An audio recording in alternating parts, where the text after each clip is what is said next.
الحمد للہ رب العالمین والصلاة والسلام علی سید الانبیاء والمرسلین قال اللہ تعالی وتبارک فی القرآن المجید والفرقان الحمید فی شان حبیبہ مخبرا وآمرا ان اللہ وملائکتہ یصلون علی النبی یا ایھا الذین آمنوا صلوا علیہ وسلموا تسلیما صلاۃ والسلام وعلى آلك وأصحابك محبوبا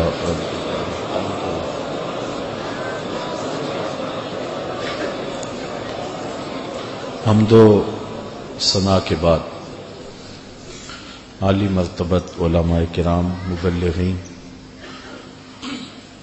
سامعین، سامعات، السلام علیکم ورحمۃ اللہ وبرکاتہ۔ آج 10 محرم الحرام ہے اور یہ دن حضرت امام حسین رضی اللہ تعالی عنہ کی یادیں لے کر طلوع ہوتا ہے۔ ویسے تو ہر دن امام حسین کا دن ہے، لیکن 10 محرم الحرام کو ایک خاص نسبت ہم سے صدیاں قبل دوپہر کے وقت عظیمت کی جو داستاں انہوں نے رقم کی تھی، آج اہل ایمان کائنات کے گوشے گوشے میں ان کو خراج پیش کر رہے ہیں۔ اتنے آنسو کسی کے لیے نہیں بہے جتنے امام حسین کے لیے بہے، اور اتنی آہیں اور سسیاں کسی کی محبت میں نہیں ہوئی جتنی حضرت امام حسین رضی اللہ تعالی عنہ کے لیے ہوئی۔ صدیاں اداس ہیں حضرت امام حسین کے لیے۔ نواسہ رسول نے عظیمت کی جو داستاں رقم کی اور جس طرح انہوں نے دین کے گرتے ہوئے پرچم کو اٹھا لیا اور اپنا گھر لٹا کے دین کو لٹنے سے بچا لیا، آج ہمارا ایک ایک عضو بدن ان کو خراج عقیدت پیش کرتا ہے۔ ہمارا دل، ہمارا قلب، ہماری آنکھیں ان کے حضور محبتوں کا خراج پیش کرتے ہیں۔ علماء سے آپ نے اس عنوان سے بہت ساری باتیں سنی اور محبتوں کے نغمے بھی چھڑے رہے، کربلا کی یاد بھی تازہ ہوتی رہی اور زخموں سے خون بھی بہتا رہا اور آنکھیں آنسوں کے خراج بھی دیتی رہی۔ یہ ان کے ساتھ محبت کا ایک ثبوت ہے۔ حضرت امام حسین رضی اللہ تعالی عنہ کی سیرت، آپ کا انداز معاشرت، آپ کی زندگی اور آپ کی یہ عظیم قربانی ہم سے اس چیز کو طلب کرتے ہیں کہ ہم ان کے اسوہ کو اپنائیں۔ چونکہ وقت بہت تھوڑا ہے، میں 2-4 باتیں جو حضرت امام حسین کی زندگی سے ہم روشنی لے کر کے اپنی زندگیوں میں ڈال سکتے ہیں۔ رضائے الہی کا حصول یہ امام کا مطمع نظر تھا، اور اس کے لیے ان کی زندگی کی ایک ایک ساتھ گزرتی ہے۔ اللہ کی رضا کے لیے، اس کی قربت کے لیے اپنی جان قربان کر دینا اور اپنا سب کچھ لٹا دینا، یہ بندگی کی معراج ہے۔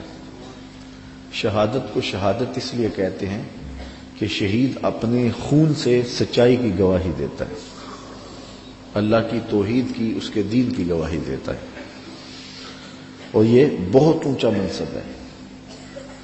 حضرت امام حسین رضی اللہ تعالی عنہ کو پہلے سے یہ معلوم تھا کہ وہ شہید کر دیے جائیں گے۔ آپ کے پورے خاندان کو اس بات کا علم تھا، حضور کی زبان سے یہ بات خاندان میں پہنچی تھی، لیکن کسی ایک نے بھی آ کے حضور سے نہیں کہا کہ حضور دعا کر دیں یہ مصیبت ٹل جائے اور کربلا میں جو مشکلات آنے والی ہیں جن کی خبر دی جا رہی ہے وہ مشکلات ان پر نہ آئیں۔ آپ تاریخ پڑھ لیں، یہ نہ حضرت سیدہ فاطمہ نے کہا ہے، نہ مولا کائنات نے آ کے عرض کی ہے، نہ خود امام حسین رضی اللہ تعالی عنہ نے حضور کی بارگاہ میں کہا ہے، نہ حضور نے کہا ہے کہ مالک حسین سے شہادت ٹال دے، بلکہ حضور کے ہاتھ اٹھتے ہیں تو دعا یہ نکلتی ہے، اللہم آت الحسین صبرا و اجرا، اے اللہ میرے بیٹے حسین کو صبر بھی بخش دے، اجر بھی بخش دے۔ تو حضور نے کیوں کہنا تھا کہ میرے بیٹے کو شہادت نہ ملے؟ وہ تو اس امتحان کے لیے تیار کر رہے تھے۔ استاد جب شاگرد کو پڑھاتا ہے، محنت کراتا ہے، تو وہ یہ کبھی نہیں چاہتا کہ میں نے جو اس کو محنت کروائی ہے اس کے امتحان نہ ہو۔ وہ کہتا ہے یہ امتحان گاہ میں جائے، زمانے کو پتہ چلے کسی استاد نے پڑھایا تھا۔ تو حضور حضرت امام حسین کے لیے دعا مانگ رہے ہیں کہ مالک اسے صبر بھی دے، اجر بھی دے۔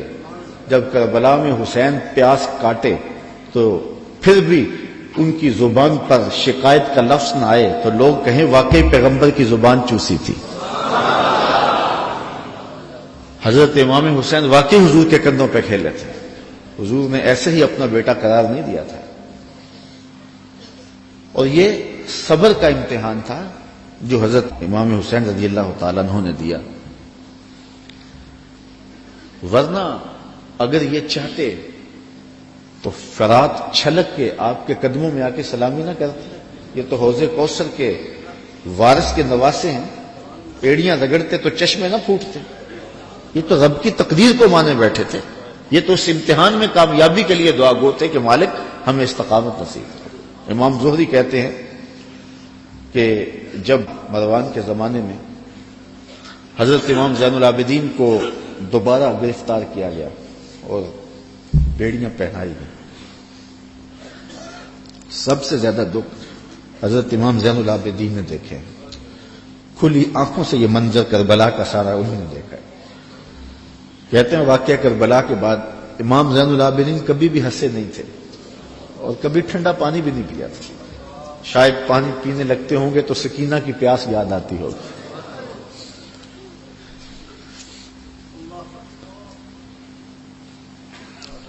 لیکن آپ کے ہاتھوں میں ہتھ کڑیاں ڈال لی گئی اور قید میں ڈال دیا گیا۔ امام زہری کہتے ہیں کہ میں نے جو ہی امام کو دیکھا تو امام زہری رو پڑے۔ امام زین العابدین نے کہا زہری رو کیوں رہے ہو؟ میں نے کہا حضرت آپ کے ان ہاتھوں میں ہتھ کڑیاں ہیں، پیغمبر زادے ہو، دنیا کو دین دیا ہے، اور آج آپ کے ہاتھ میں ہتھ کڑیاں ہیں۔ بے مروت بے وفا تیرا بھی کیا افسانہ ہے، جس نے اپنی ہی شمع کو گل کیا تو وہ پروانہ ہے۔ تو کہا یہ لوگ کتنے ظالم ہیں جنہوں نے آپ کے ہاتھوں میں ہتھ کڑیاں ڈالی۔ اور امام زہری کا دل پھٹتا جا رہا ہے۔ امام زین العابدین فرمانے لگے زہری پریشان ہونے کی ضرورت نہیں، ہم تو اس کی تقدیر کے اوپر راضی ہیں، ورنہ یہ زنجیریں کیا ہیں، آپ نے جھٹکا دیا زنجیریں ٹوٹ گئیں۔ کہا یہ ہمارے لیے نہیں ہے۔ تو یہ کربلا کی مشکلیں ٹل جاتی ہیں اگر حضرت امام چاہتے، لیکن انہوں نے تو مشکل کو سہ کے اور قربانیاں دے کے عظیمت کی داستان رقم کرنی تھی، اور وہ زمانے نے دیکھا۔ تو حضرت امام حسین رضی اللہ تعالی عنہ کی سیرت سے یہ چیز سیکھی جا سکتی ہے کہ ہم اپنے آپ کو قربانی کے لیے تیار کریں اور اپنے فکر کی، اپنی سوچ کی پرورش اس طرح کریں کہ کبھی مشکل وقت میں کھڑا ہونے کا مرحلہ آ پہنچے تو پھر ہمارے قدم ڈگمگائے نہ، پھر ہمارے پاؤں میں لرزش نہ آ جائے، ہمارے زوردار نعرے اور ہمارے پرجوش خطاب، ہماری خطابت کے تن تنے اور ہمارے فلسفے وہاں دم نہ توڑ جائیں جہاں کھڑے ہونے کا وقت تھا، یہ ناداں سجدے میں گر گئے جب وقت قیام آیا۔ تو ہم نے اپنی پرورش حضرت امام حسین رضی اللہ تعالی عنہ کی اس فکر کی روشنی میں کرنی ہے، تاکہ اگر کوئی ایسا وقت آن پہنچے تو پھر ہمارے قدم اکھڑنے نہ پائیں۔ حضرت امام حسین رضی اللہ تعالی عنہ نے یزید کی بیعت سے انکار کیا، اور اس میں ہمارے لیے سیکھنے کی یہ بات ہے کہ ہم کبھی بھی کسی ظالم کے ہاتھ پہ بیعت نہ کریں۔ یہ جو مصلی کی امامت ہے، میں اپنے اس جملوں پہ آپ کی توجہ چاہوں گا۔ یہ جو مصلی کی امامت ہے، یہ امامت صغرا ہے، چھوٹی امامت ہے، اور یہ تخت و تاج کی امامت جو ہے یہ امامت کبریٰ ہے، بڑی امامت ہے۔ ہم چھوٹی امامت کے بارے میں تو اتنے حساس ہیں کہ اگر کسی کے پاؤں کی انگلیاں بھی اٹھ جائیں تو ہم اس کے پیچھے کہتے نماز نہیں ہوگی۔ اگر کسی شخص کی داڑھی کا سائز چھوٹا ہو تو ہم اس پہ احتیاط کرتے ہیں کہ اس کے پیچھے نماز واجب الاعادہ ہے۔ تو یہاں تو داڑھی کا سائز اور انگلیوں کا لگنا اور اٹھنا بھی دیکھتے ہیں کہ نماز ہے۔ تو امامت صغرا میں ہماری یہ احتیاط ہے، اور جہاں امامت کبریٰ کا معاملہ آئے وہاں آنکھیں بند کر کے بیٹھ جائیں۔ تو ہمیں سوچنا ہوگا، حضرت امام حسین رضی اللہ تعالی عنہ نے فرمایا تھا وَمِثْلُنَا لَا يُبَايِعُ، یہ نہیں کہا تھا کہ میں یزید کی بیعت نہیں کرتا، کہا میرے جیسا شخص یزید کی بیعت کر کیسے سکتا ہے۔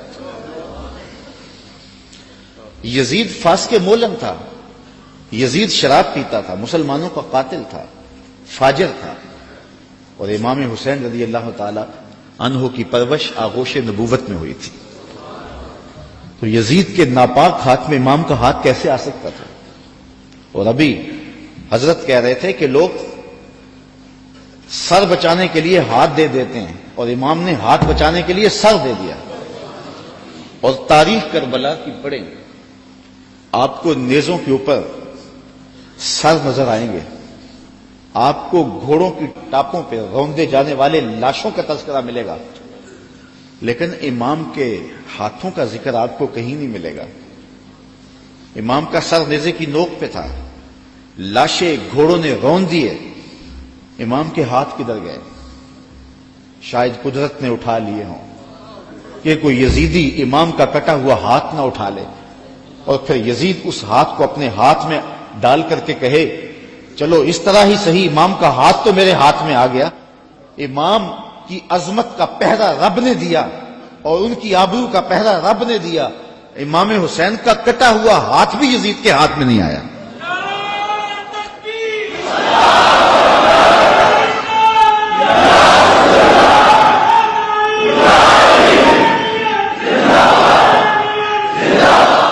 اور اس ہاتھ کو بچانے کے لیے مدینہ چھوڑا۔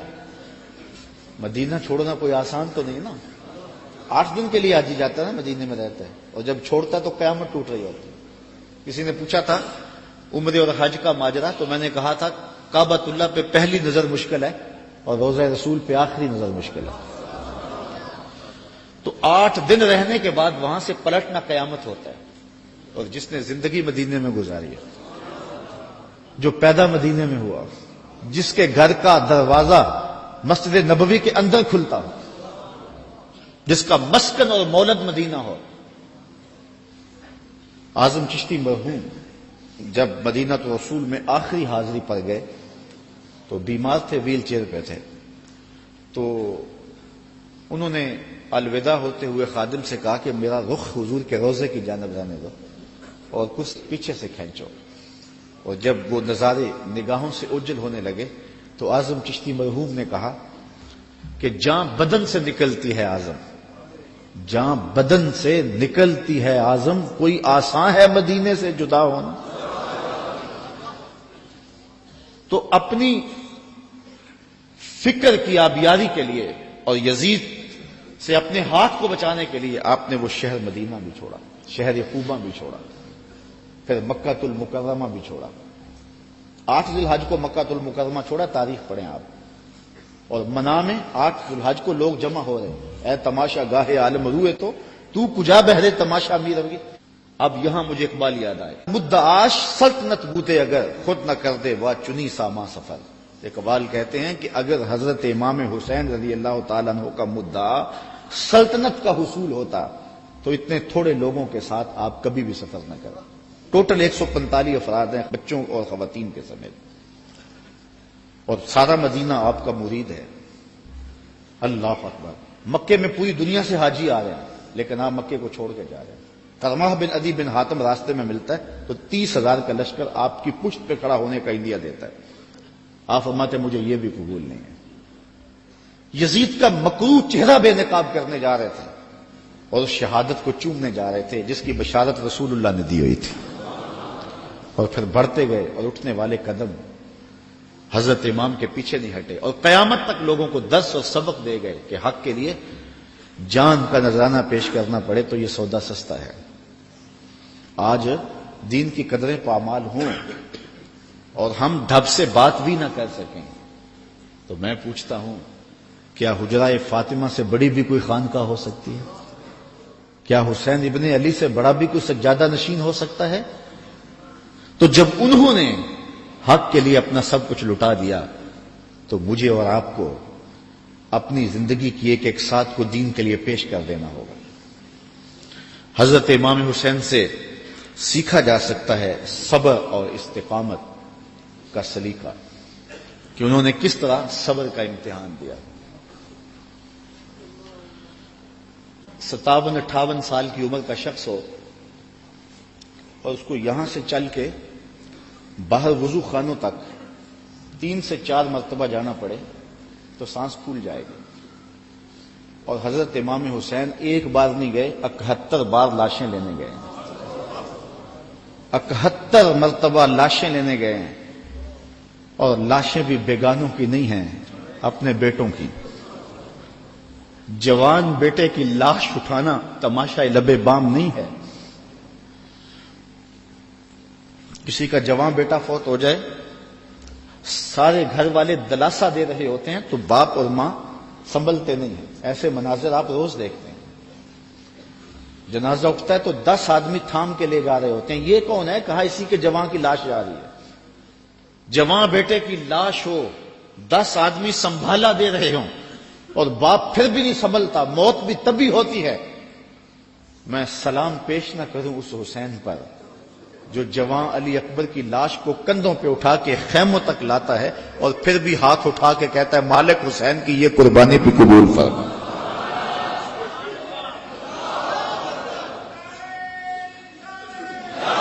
اتنے دکھ تو کو ہمالیہ پہ آتے تو اس کا پتا بھی پانی ہو جاتا, وہ بھی برداشت نہ کر پاتا.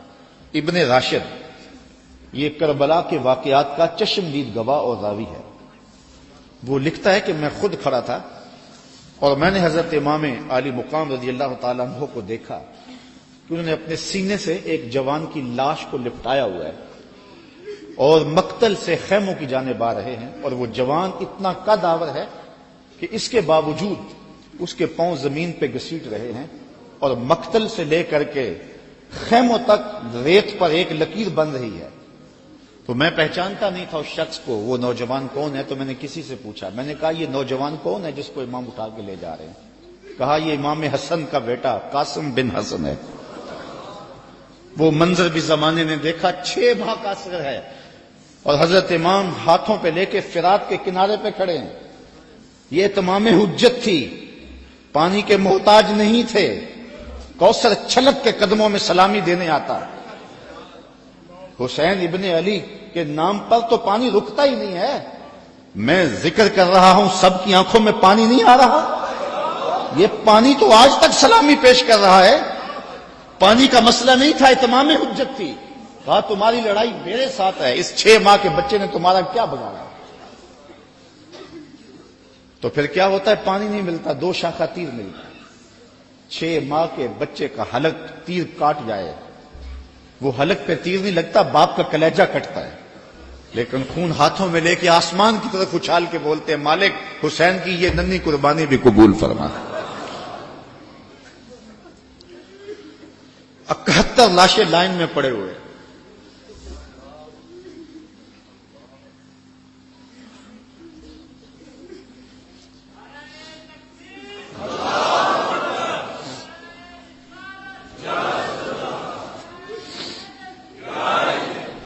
یزیدیوں کی صفاقی, ان کا ظلم اور بربریت ان کے تیور نظر آ رہے ہیں اور خیمے کے اندر پردادار سادات بیٹھی، رسول اللہ کی شہزادیاں بیٹھی ہیں.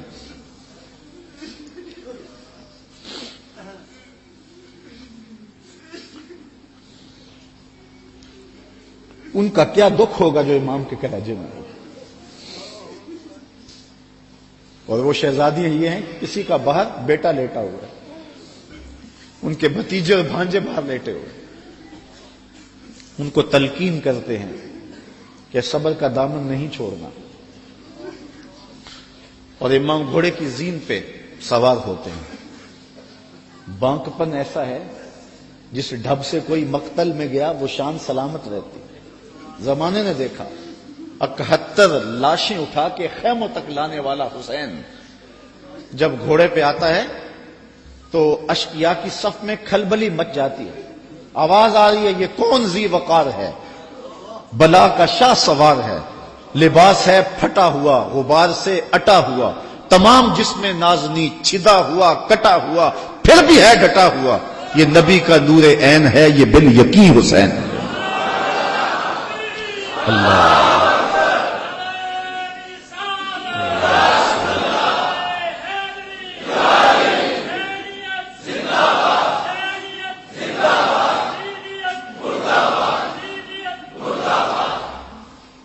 حضرت امام حسین نے صبر کی جو انوکھی داستان رقم کی ہے، کائنات میں اس کی کوئی مثال نہیں ملے گی آپ کو.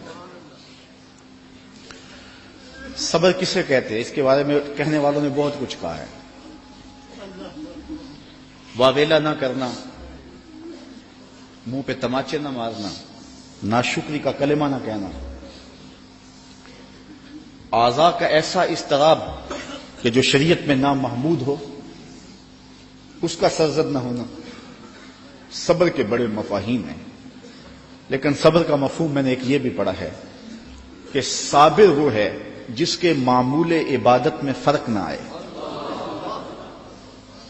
پہلی صف میں کھڑا ہونے کی عادت تھی، نماز پڑھتا تھا، جوان بیٹا فوت ہو گیا، اذان پکاری گئی تو پہلی صف میں کھڑا پایا گیا، نماز قضا نہیں ہوئی. آپ کہیں کہ بندہ صابر ہے.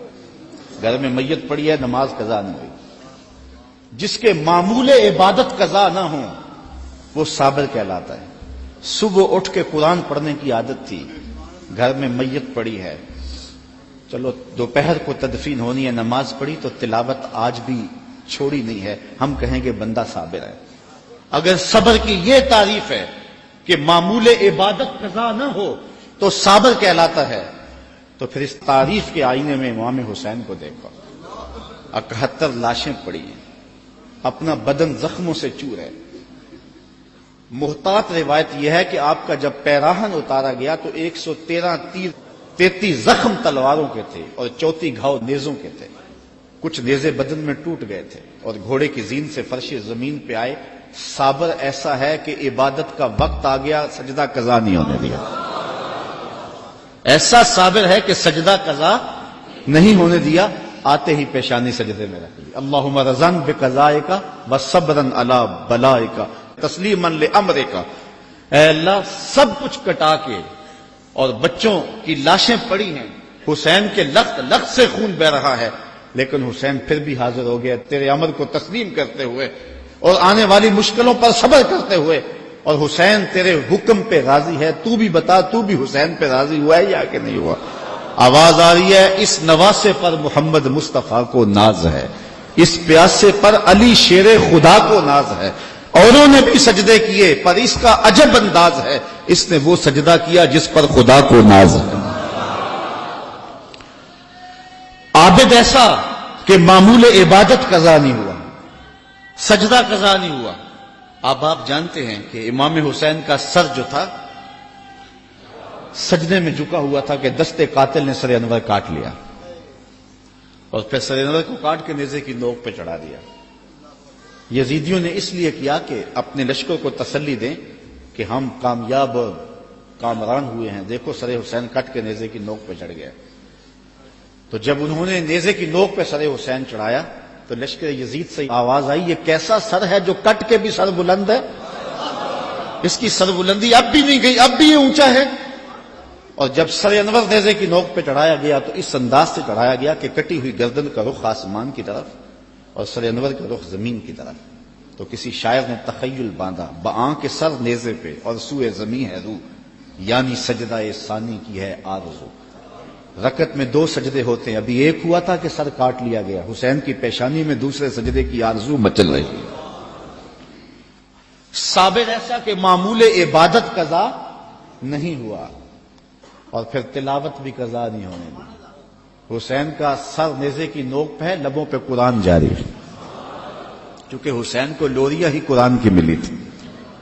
تو حسین ابن علی رضی اللہ تعالی عنہ سے صبر سیکھا جاتا ہے، استقامت سیکھی جا سکتی ہے، اور اپنی زندگی میں اس کا چراغاں کیا جا سکتا ہے۔ بہت ساری چیزیں سیکھنے کی ہیں اس خاندان سے،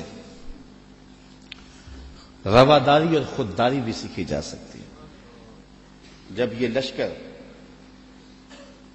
حضرت امام حسین رضی اللہ تعالیٰ عنہ کو شہید کر دیتا ہے اور آپ کے لاشوں کے اوپر گھوڑے دوڑائے جاتے ہیں اور ہوائیں مٹی ان کے اوپر اڑا دیتی ہیں، اور پھر وہاں سے شہیدوں کے سر نیزوں پہ چڑھا کے کوفہ اور کوفہ سے دمشق لے جایا جاتا ہے، تو یزید پوچھتا ہے اپنے خاص لوگوں سے کہ اس راستے کے اندر تم نے ان کی کیفیت کیا دیکھی؟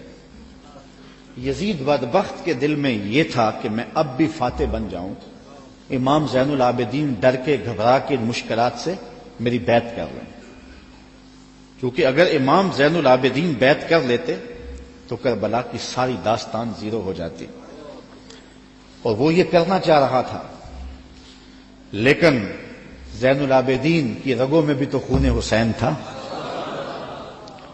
تو بڑے دکھ دیے۔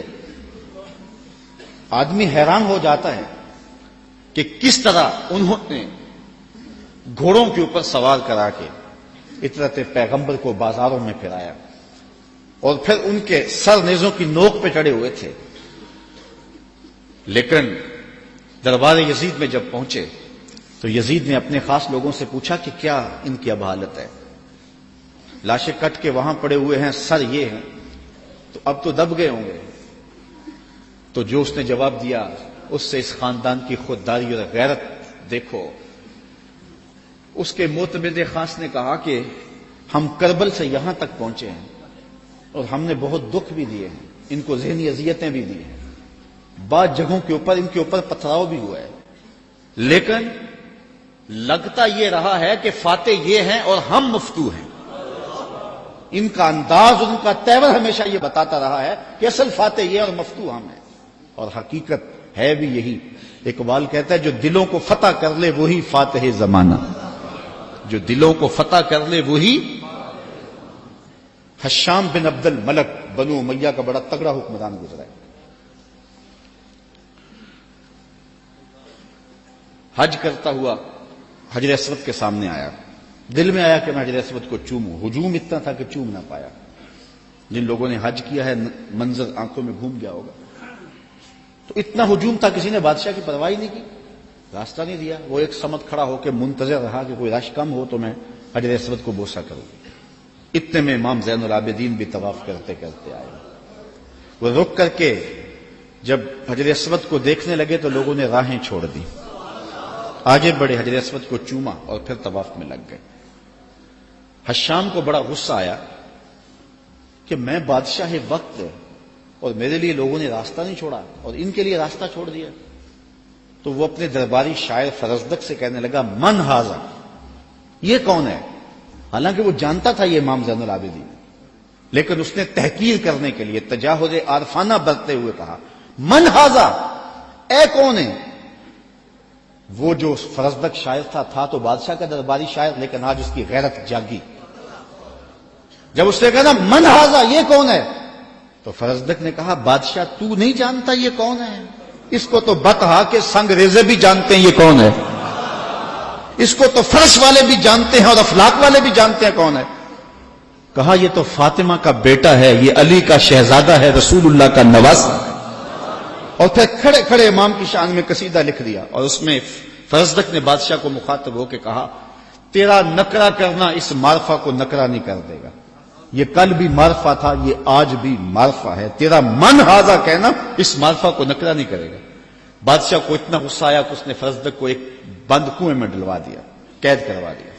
امام کو پتہ چلا تو انہوں نے اشرفیوں کی ایک تھیلی بطور جو ہے وہ محبت فرزدق کے پاس بھیجی، اس نے چوم کے آنکھوں سے لگائی اور خادم کے ہاتھ میں واپس کرتے ہوئے کہا کہ امام سے کہنا، میرا سلام دینا، کہنا ان ٹگوں کے لیے بادشاہوں کی نوکری کی ہے ساری زندگی، اور یہ جو میں نے قصیدہ لکھا ہے پیسوں کے لیے نہیں کیا، اشرفیوں کے لیے نہیں لکھا، آپ کے نانے کی شفاعت کے لیے لکھا ہے۔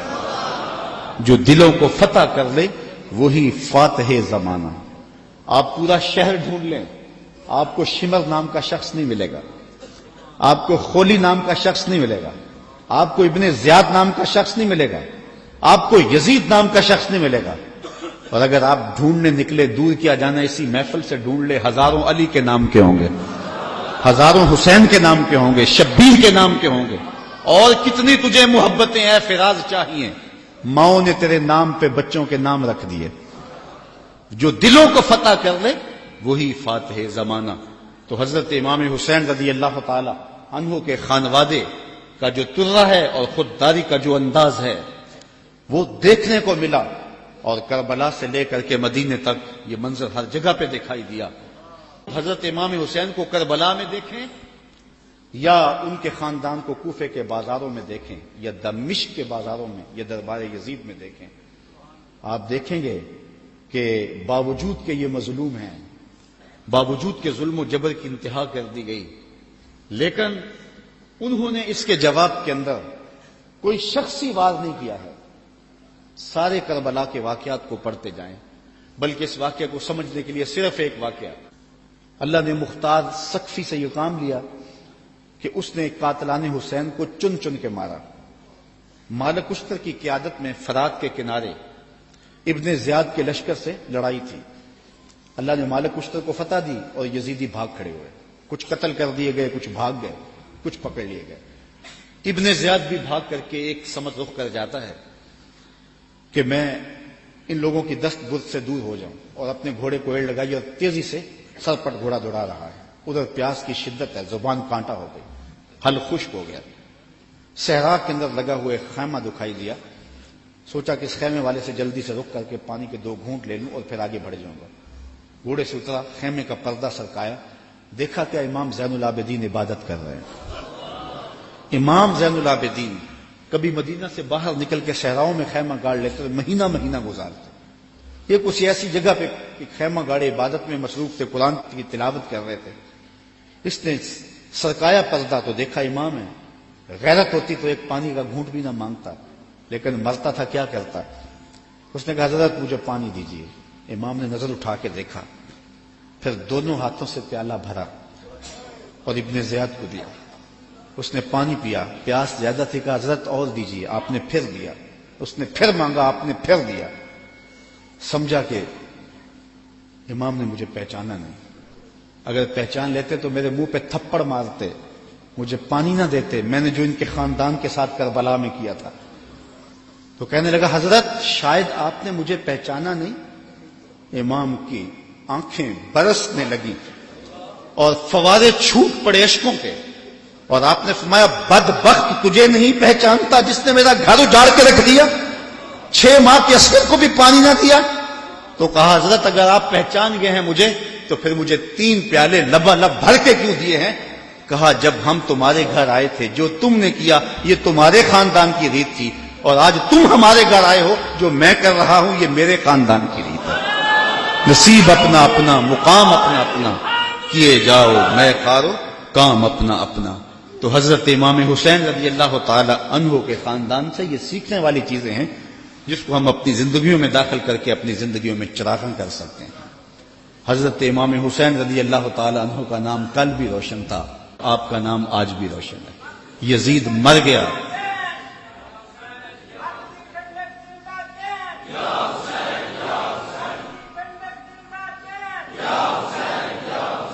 سارا دن بھی ہم نعرے لگاتے رہیں، یہ ایسا نام ہے کہ ہر لمحہ اندر ٹھنڈ اترتی رہتی ہے۔ میں کہتا ہوں آج کوئی ہے جو یزید کا نام لیتا؟ یزیدی ہیں، گلی گلی یزید آج بھی موجود ہے، مختلف روپوں کے اندر یزید ہے، لیکن یزید کو اس قدر امام نے بے نقاب کر دیا کہ آج یزیدی بھی یزید کا نام نہیں لے سکتے۔ اگر کوئی یزید کا نام لیتا بھی ہے تو سر جھکا کے لیتا ہے، دائیں بائیں دیکھ کے لیتا ہے، نام لینے سے پہلے شرمندہ، نام لیتے ہوئے شرمندہ، نام لینے کے بعد شرمندہ۔ میں کہتا ہوں کیسا ہے تمہارا لیڈر جس کا نام لیتے تمہیں شرم آتی ہے، اور ہمارے لبوں پہ جب نام حسین آتا ہے سر فخر سے بلند ہو جاتا ہے۔ فخر کا دل میں دریچہ باز کرنا چاہیے، فخر کا دل میں دریچہ باز کرنا چاہیے، جن کا تو آقا ہے ان کو ناز کرنا چاہیے۔ اے حسین ابن علی تم پر سلام، نازش آل نبی تم پر سلام، تم پہ لاکھوں رحمتیں لاکھوں سلام، اے شہیدان محبت کے امام۔ لالا گوں لالا بدن لالا کفن، اے چمن اندر چمن، زندگی ہی زندگی تیری حیات، اے حیات اندر حیات، افتخار ملت بیضا ہے تو، رب کعبہ کی قسم یکتا ہے تو۔ فخر کا دل میں دریچہ باز کرنا چاہیے، جن کا تو آقا ہے ان کو ناز۔ یہ اجتماع ناز کرنے کے لیے، ہم آ حسین والے نہیں ہیں، ہم واہ حسین والے ہیں۔ اتنے زخم تو کو ہمالیہ کے کلیجے پہ لگے تو اس کا بھی پتا پانی ہو جائے، لیکن حسین پھر بھی حق کا علم لیے کھڑا ہے، پھر بھی عظیمت کی داستان رقم کر رہا ہے۔ یہ حسین ابن علی ہے، آج ان کی روح کو خراج پیش کر رہے ہیں، محبتوں کے آنسو بھی بہے، ان کے نام کے نعرے بھی لگائے، ان کے فکر ان کے مشن کو بھی سنا، ان کے مناقب بھی روحوں میں اترے، اس عظیم کام کو خراج بھی پیش کیا گیا۔ آؤ آج کے اس اجتماع میں عزم کر کے اٹھیں کہ ہم نقوش امام کو خضر راہ بنائیں گے۔ میں کہتا ہوں حضرت امام حسین نے تو لاشوں کے درمیان بھی نماز نہیں چھوڑی، 71 لاشیں پڑی ہوئی ہیں، پردے داروں کے پردوں کا دکھ بھی ستا رہا ہے، اور بدن میں تیر پیوست ہیں، اور نیزوں کی انیاں پسی ہوئی ہیں، اور گھوڑے کی زین سے فرش زمین پہ آ رہے ہیں۔ آپ نے ان حالات میں بھی نماز نہیں چھوڑی۔ ہم کیسے حسینی ہوں گے کہ 10 محرم کے دن بھی ہمیں نماز نصیب نہیں ہوگی؟ اگر 10 محرم کے دن بھی ہم نماز نہیں پڑھیں گے اور نام حسین ابن علی کا لیں گے تو پھر حرف اور لفظ منافقت ہوگی۔ آئیے ان کا نام لیتے ہیں تو ان کے نقوش پا کو بھی خضر راہ بناتے ہیں۔ میں ایک نعرہ لگوانا چاہتا ہوں، امام کے نام کا خود لگواؤں گا، لیکن نعرہ بانک پن سے ہو، اوپر نیچے باہر ہجوم محبت ہے، تو ذرا یزیدیوں کو پتہ چل جائے کہ امام کا نام آج بھی زندہ ہے، اور محبتوں کے یہ تیور نعرہ تکبیر۔ اللہ آپ کو سلامت رکھے۔ حسین کل بھی زندہ تھا، حسین نعرہ تکبیر، نعرہ تکبیر، نعرہ رسالت، نعرہ رسالت، نعرہ رسالت، حسینیت، حسینیت، حسینیت، یزیدیت، یزیدیت۔ علامہ اقبال کا سارا فلسفہ نچوڑیں تو جو رس نکلتا ہے اس کا مصداق امام حسین بنتے ہیں۔ جوس کیا نکلتا ہے؟ کی محمد سے وفا تو نے تو ہم تیرے ہیں، یہ جہاں چیز ہے کیا لوح و قلم، پھر لوح بھی تیرے ہاتھ میں دے دیں گے، قلم بھی تجھے پکڑا دیں گے، پھر تیری تقدیر کے فیصلے کسی اور جگہ نہیں ہوں گے، بلکہ خدا بندے سے خود پوچھے گا بتا تیری رضا کیا ہے۔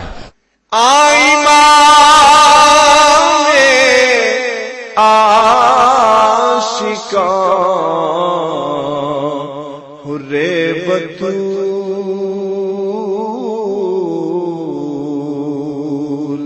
سرو آزاد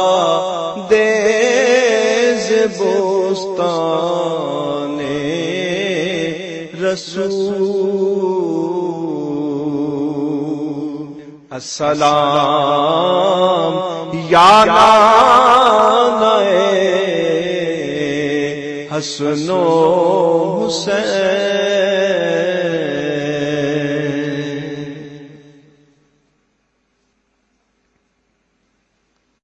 بسم اللہ الرحمن الرحیم۔ ہم جوہد و عظیمت کے راہی، ہم جوہد و عظیمت کے راہی، منزل پہ جا کر دم لیں گے، میدان عمل میں نکلے ہیں، میدان عمل میں نکلے ہیں، باطل کو مٹا کر دم لیں گے ہم جوہد و عزیمت کے راہی منزل پہ جا کر دم لیں گے آفاق کے ہر ہر گوشے میں آفاق کے ہر ہر گوشے میں قرآن سنا کر دم لیں گے اب رکنا نہیں اب تھمنا نہیں اب رکنا نہیں اب تھمنا نہیں فردوس میں جا کر دم لیں گے ہم جوہد و عزیمت کے راہی منزل پہ جا کر دم لیں گے میدان عمل میں نکلے ہیں باطل کو مٹا کر دم لیں گے۔ اس دارالعلوم کی ایک ایک اینٹ میں پیار بھرا ہوا ہے، درد بھرا ہوا ہے، تو اس کے لیے دعا گو رہیں، اپنے تعاون سے بھی نوازتے رہیں۔ اللہ کی توفیق سے یہ ایک مرحلہ تقریباً تکمیل کے قریب ہے۔ ہم نے چاہا یہ تھا کہ 3.5 لاکھ روپے کا ایک ستون بما اوپر والا چھت اور فرشی لینٹر جو پڑا ہے یہ 3.5 لاکھ روپے کا ایک بنتا ہے، تو اگر ہمیں 99 لوگ مل جائیں تو یہ سارا مکمل ہو جائے، لیکن 47 لوگ ہمیں مل سکے، چونکہ 3.5 لاکھ روپے ہم نعت خاں کو دے لیتے ہیں، مدرسے کو دینا ہمارے لیے مشکل ہے، ہمارا مزاج ایسا بنا ہوا ہے۔ تو پورے ملک کے اندر اتنے لوگ ملے، اللہ ان کے رزق میں بے پناہ برکتیں عطا فرمائے۔ باقی جن لوگوں نے انفرادی طور پہ کوشش کی 2، 5، 7، 8، 10، 20 ہزار جتنی توفیق کوئی شامل ہوئے، تو یہ اتنا کام مکمل ہوا، اور یہ تھوڑا سا حصہ ہم نے یہ کچھ قرض لے کر کے ڈالا ہے، اور آگے والا حصہ بھی ہم نے جو ہے وہ تعمیر کرنا ہے۔ جب اوپر والی چھت کا مرحلہ پہنچے گا تو ایک ستون بما چھت کے صرف 2 لاکھ روپے تک جو ہے وہ ممکن ہوگا۔ احباب اگر اس حوالے سے جو ہے وہ تعاون فرمائیں۔ جامعۃ المصطفیٰ کے جو ماہانہ اخراجات ہیں اس سلسلے کے اندر باہر سے معاونت فارم اگر وصول کر لیں، ایک بچے کا اوسط خرچہ تقریباً 1200 سے 1500 روپے تک ہے۔ اگر ایک بچے کا خرچہ اپنے ذمے لے لیں، ہمارا نمائندہ ہر مہینے وصول کر لے گا، تو یہ ایک تعاون کی صورت ہوگی۔ بہرحال جس طرح جس سے بن پڑے اپنے مرحومین کے اصال ثواب کے لیے، اس کی تعمیر کے لیے آپ نے کوشاں رہنا ہے۔ جس نے ایک پائی بھی اس جامعہ کے لیے خرچ کی، اے اللہ اس کو جزائے جزیل